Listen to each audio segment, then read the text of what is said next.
ಅಗ್ನಿ ಒಂದು ಮಾತು ಹೇಳ್ತಾನೆ, ಆತ್ಮ ಧ್ಯಾತ ಮನೋಧ್ಯಾನಂ ಧ್ಯೇಯೋ ವಿಷ್ಣು.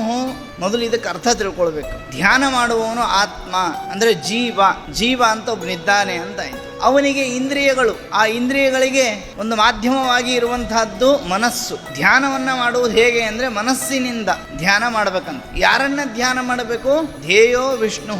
ಆತ್ಮ ಧ್ಯಾತ ಮನೋಧ್ಯಾನಂ ಧ್ಯೇಯೋ ವಿಷ್ಣು. ಅಲ್ಲ, ಪರಮಾತ್ಮನನ್ನ ತಿಳಿದ್ರೆ ನಮಗೇನು ಲಾಭ ಅಂದರೆ ಫಲಂ ಹರಿಹಿ. ನಿಮಗೆ ರಿಸಲ್ಟ್ ಏನು ಅಂದರೆ ದೇವರು ಸಿಗ್ತಾನೆ. ಇದು ಯಾಕೆ ಅಂತಂದ್ರೆ ದೇವರ ಚಿಂತನೆ ಮಾಡಿದರೆ ನಮಗೆ ಒಂದು ಫಲ ಇದೆ. ದೇವರ ಧ್ಯಾನ ಅಂದ್ರೆ ಏನು ಅಂತ ಬಹಳ ಜನಕ್ಕೊಂದು ಪ್ರಶ್ನೆ ಇದೆ. ಧ್ಯಾನ ಮಾಡುವುದು ಅಂದ್ರೆ ಈಗಿನ ಯೋಗ ಗುರುಗಳು ಹೇಳಿಕೊಡುವಂಥ ಧ್ಯಾನ ಅಲ್ಲ. ಈಗ ಏನು ಹೇಳ್ಕೊಡ್ತಾರೆ ಅಂದರೆ ಬ್ಲ್ಯಾಂಕ್, ಏನೂ ಇಲ್ಲದೆ ಮನಸ್ಸನ್ನ ಶಾಂತಗೊಳಿಸುವುದೇ ಧ್ಯಾನ ಅಂತ ಈಗ ಹೇಳ್ತಾರೆ. ನಿಜವಾಗಲೂ ಧ್ಯಾನ ಅಂದ್ರೆ ಅಗ್ನಿ ಹೇಳ್ತಾನೆ, ಮನಸ್ಸಿನಲ್ಲಿ ಅಥವಾ ಮನಸ್ಸಿನ ಮೂಲಕ ಆತ್ಮನಲ್ಲಿ ಅಂದರೆ ಜೀವನಲ್ಲಿ ದೇವರನ್ನ ಕಾಣುವುದು.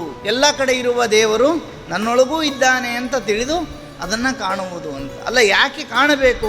ರಿಸಲ್ಟ್ ಏನೋ ದೇವರು ಅಂತಂದ್ರಿ, ಎಲ್ಲವನ್ನ ಅಂದರೆ ಫಲಂ ಹರಿಹಿ ಅಂದರೆ ಎಲ್ಲವನ್ನ ಪರಿಹರಿಸಿ ನಮಗೆ ಭಗವಂತ ಅನುಗ್ರಹ ಮಾಡ್ತೇನೆ ಅಂದ್ರಿ. ಧ್ಯಾನ ಯಾಕೆ ಮಾಡ್ಬೇಕು ನಾವು? ನಮಗೆ ಒಂದೇನಾದರೂ ಕಾರಣ ಬೇಕಲ್ಲ ಅಂತಂದರೆ, ಧ್ಯಾನೇನ ಸದೃಶಂ ನಾಸ್ತಿ ಶೋಧನಂ ಪಾಪಕರ್ಮಣ ಅಮ್ಮ. ಧ್ಯಾನ ಮಾಡಿದರೆ ನಮಗೆ ಬೆನಿಫಿಟ್ ಏನು ಅಂದರೆ ನಮ್ಮ ಪಾಪಗಳನ್ನು ಪರಿಹಾರ ಮಾಡಿಕೊಳ್ಳಬಹುದು. ಪಾಪಗಳನ್ನು ಕಳೆದುಕೊಳ್ಳುವುದಕ್ಕೆ ಧ್ಯಾನಕ್ಕಿಂತ ಇನ್ನೊಂದು ಕೆಲಸವೇ ಇಲ್ಲ ಅಂತ ಹೇಳ್ತಾರೆ. ಹಾಗಾಗಿ ಧ್ಯಾನವನ್ನು ಮಾಡುವುದು ಅಂದ್ರೆ ಏನು?